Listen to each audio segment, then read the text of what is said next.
The Nightmare Before Christmas by Tim Burton. In this poem turned feature-length film, Jack Skellington is a skeleton who is growing tired of his life in Halloween Land.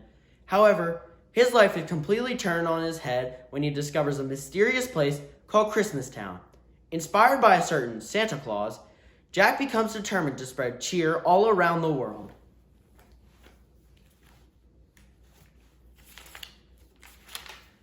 It was late one fall in Halloween Land, and the air had quite a chill.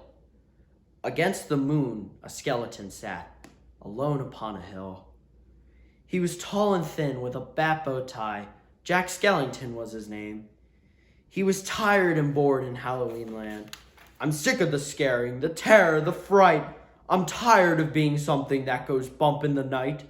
I'm bored with leering my horrible glances, and my feet hurt from dancing those skeleton dances.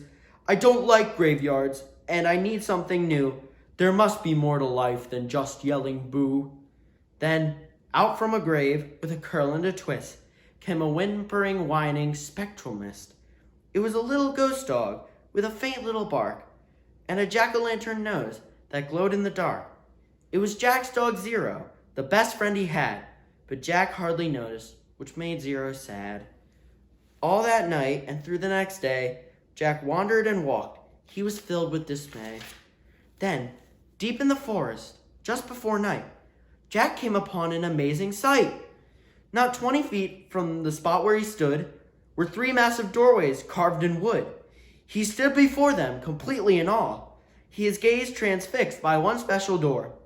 Entranced and excited, with a slight sense of worry, Jack opened the door to a white winter flurry. Jack didn't know it, but he'd fallen down in the middle of a place called Christmas Town. Immersed in the light, Jack was no longer haunted.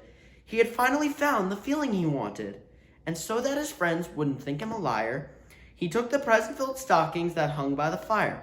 He took candies and toys that were stacked on the shelves, and took a picture of Santa with all of his elves. He took lights and ornaments and a star from the tree, and from the Christmas Town sign, he took the big letter C. He picked up everything that sparkled or glowed. He even picked up a handful of snow. He grabbed it all, and without being seen, he took it all back to Halloween. Back in Halloween, a group of Jack's peers stared in amazement at his Christmas souvenirs. For this wondrous vision, none were prepared. Most were excited, but a few were quite scared.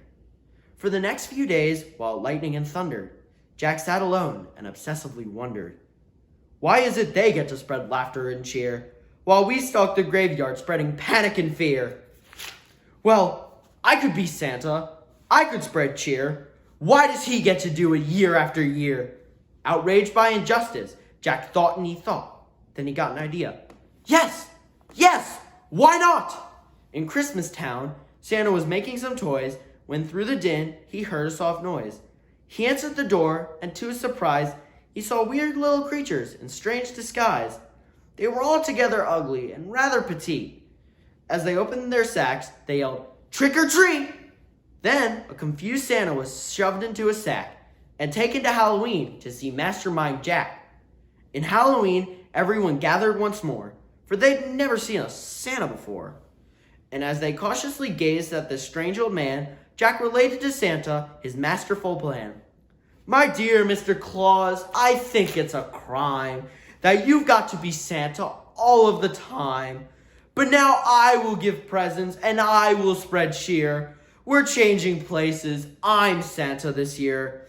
It is I who will say Merry Christmas to you, so you may lie in my coffin, creak doors, and yell boo. And please, Mr. Claus, don't think ill of my plan, for I'll do the best Santa job that I can. And though Jack and his friends thought they'd do a good job, their idea of Christmas was still quite macabre.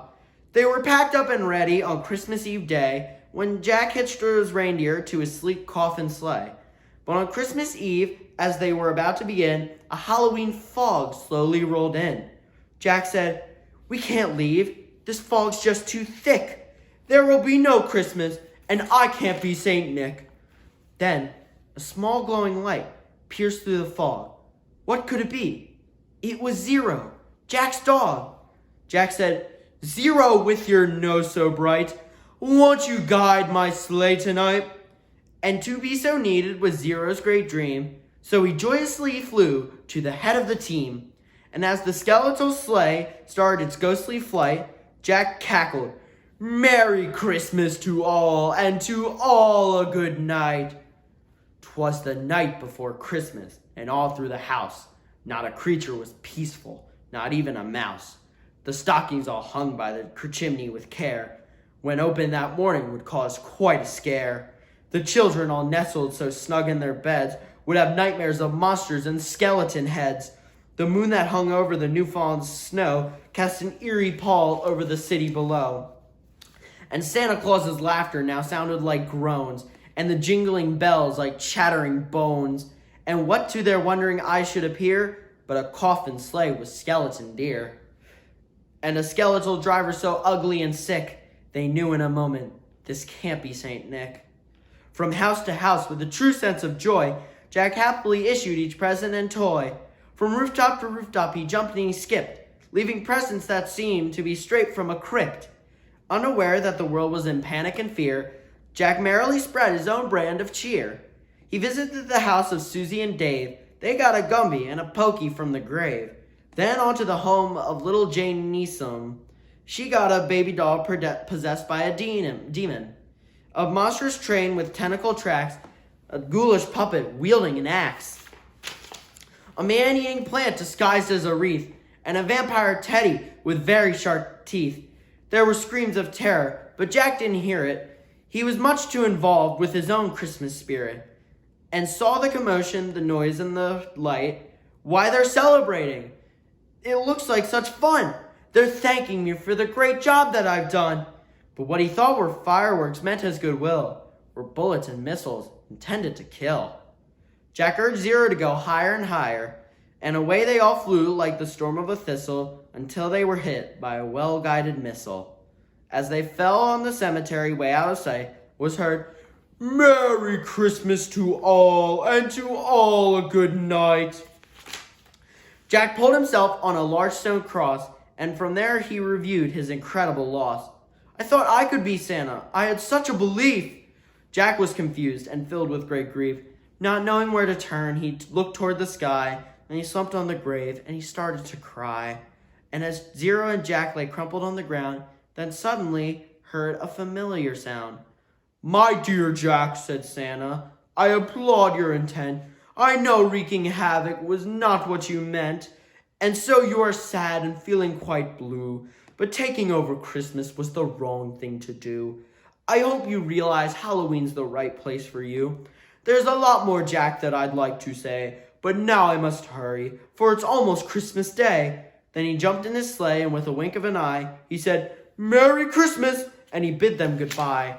Back home, Jack was sad, but then, like a dream, Santa brought Christmas to the land of Halloween.